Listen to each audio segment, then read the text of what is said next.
Pada Rabu lalu, pesinetron Rizal Gibran terheran-heran menyaksikan kaca mobil bagian samping nyaris pecah berantakan.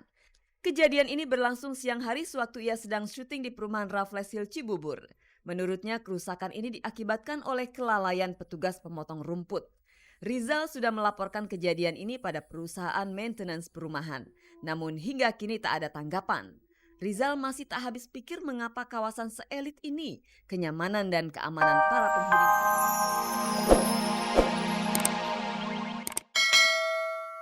memang diwarnai insiden baku hantam. Tapi hikmahnya Reza kini bisa berkumpul kembali dengan keluarganya serta bisa bertemu dengan Zahwa dan Alia. Apa yang menjadi hak milik saya, privasi saya. Sikap Aji Mas Said ini berbeda ketika ia memperkenalkan Angelina Sondah sebagai kekasihnya. Sebelum akrab dengan Angie, Aji juga pernah dekat dengan Denada. Bagaimana perasaan Denada melihat mereka berpacaran? Sejauh ini masihkah Dena akrab berkomunikasi dengan Aji?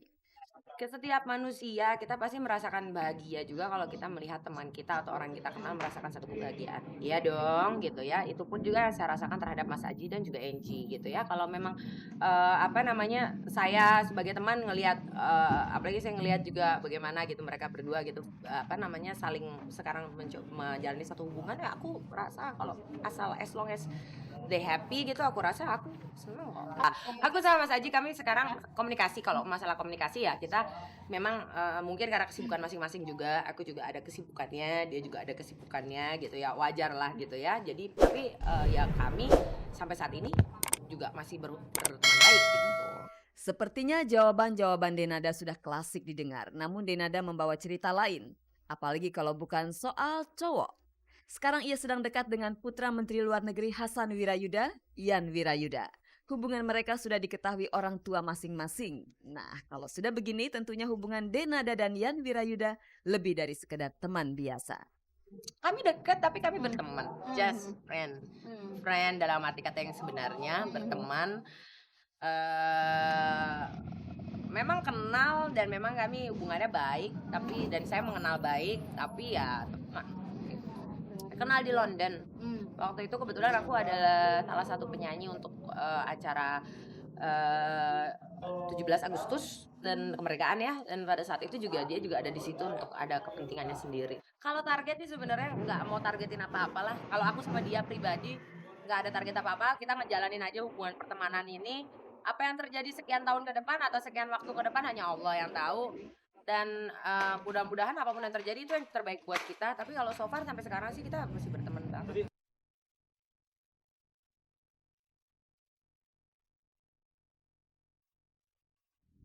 Pemirsa, saat syuting di sebuah perumahan elit kawasan Cibubur, kaca mobil Rizal Gibran pecah akibat kelalaian petugas pemotong rumput.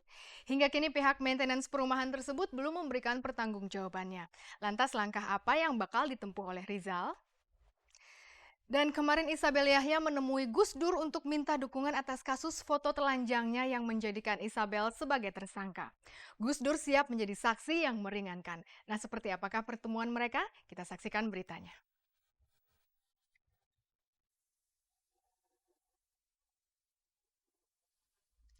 Pihak Polda Metro Jaya beberapa waktu lalu telah menyidik Anjasmara, Isabel Yahya, Agus Suwage serta Devi Linggar terkait kasus foto-foto Isabel Yahya dan Anjas dalam pameran CP Biennale 2005.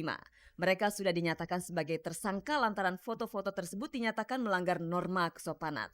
Tidak mustahil kasus ini akan berbuntut panjang, terlebih dengan bakal disahkannya RUU anti pornografi dan porno aksi. Oleh karena itu kemarin Isabel Yahya, Agus Suwage didampingi kuasa hukum mereka Todung Mulya Lubis menemui Gus Dur yang masih terbaring sakit di Rumah Sakit Cipto Mangunkusumo. Dalam pembicaraan yang direkam lewat layar OHP, Gus Dur siap mendukung, bahkan bersedia menjadi saksi yang meringankan bagi Isabel dan kawan-kawan jika kasus ini nanti di meja hijaukan. Karena dia seorang tokoh agama yang jelas ya, kita pertama dinyatakan KUHP pidana menghina agama ya, dan jelas di situ tidak, dan ternyata itu sudah dicabut. Dan yang kedua adalah pornografi yang barangkali ada sangkut pautnya juga dengan negara kita yang bermola. Gus Dur bukan saksi ahli tapi saksi meringankan barangkali ya. Batasan-batasan tentang pornografi dan porno aksi sudah termuat dalam RUU APP yang beberapa waktu lalu selesai direvisi. Semua pihak jelas menentang pornografi. Tapi yang jadi ganjalan sebagian kalangan adalah perumusan wilayah-wilayah pornografi dan porno aksi yang kini tertuang di RUU APP. Maka dari itu muncullah kontroversi. Para wakil rakyat masih terus menggodok RUU APP. Semua aspirasi yang mengalir tetap akan diperhitungkan karena cepat atau lambat RUU tersebut akan disahkan. Dari timur itu sudah berkembang pemikiran sudah yang diatur pornografi saja, karena pornografi ini yang bersangkutan dengan seluruh kepentingan nasional. Nah, porno aksi itu akan menjadi pornografi tatkala itu mungkin divisualisasikan, diaudiokan, dan kemudian masuk ke ruang publik. Jadi undang-undang ini memang tidak boleh bertentangan dengan undang-undang lain, harus tetap mengakomodir asas kebinekaan dalam bangsa Indonesia. Tentang undang-undang pornografi, anti pornografi dan porno aksi ini barangkali bisa dilihat dari sudut pandang yang kita tentunya suku saja sudah berbeda. Kita Bhinneka Tunggal Ika gitu, negara yang benar-benar satu sama lain, agamanya saja nggak semuanya tentunya Islam, biarpun kita mayoritas. Cuman banyak sekali yang mesti dilihat di situ gitu. Dari undang-undang ini tidak bisa di-imply secara otoriter seperti kan Bang Todung bilang.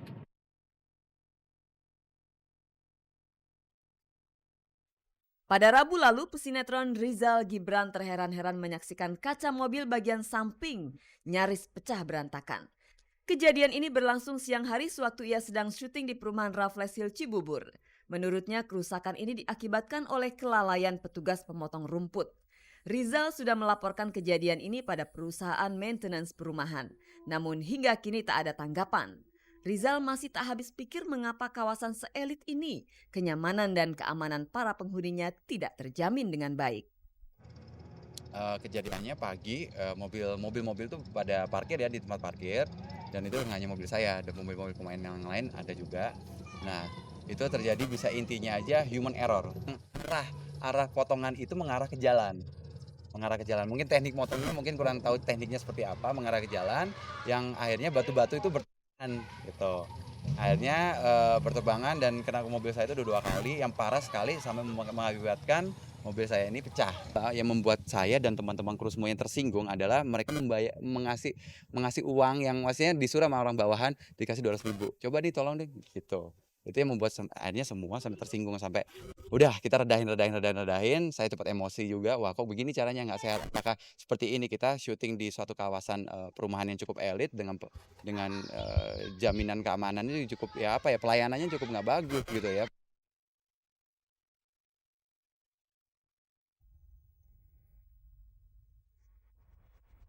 Kalau merasa punya tanggung jawab, maka harus dipenuhi.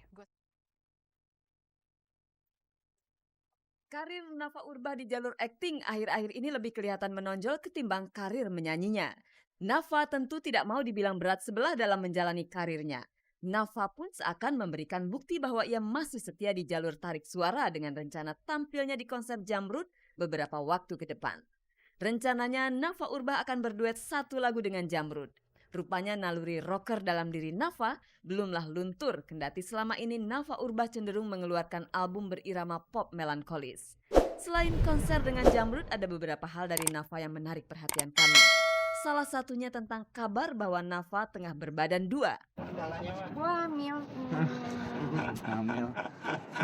Puji Tuhan, gue hamil nanti kalau gue udah nikah, gue pasti hamil. Hamil mah basi, nikah lagi model ya kan, lagi ngetren ditanyain nikah. Tapi kalau sekarang ini, puji Tuhan cara pacaran kita aman-aman banget ya.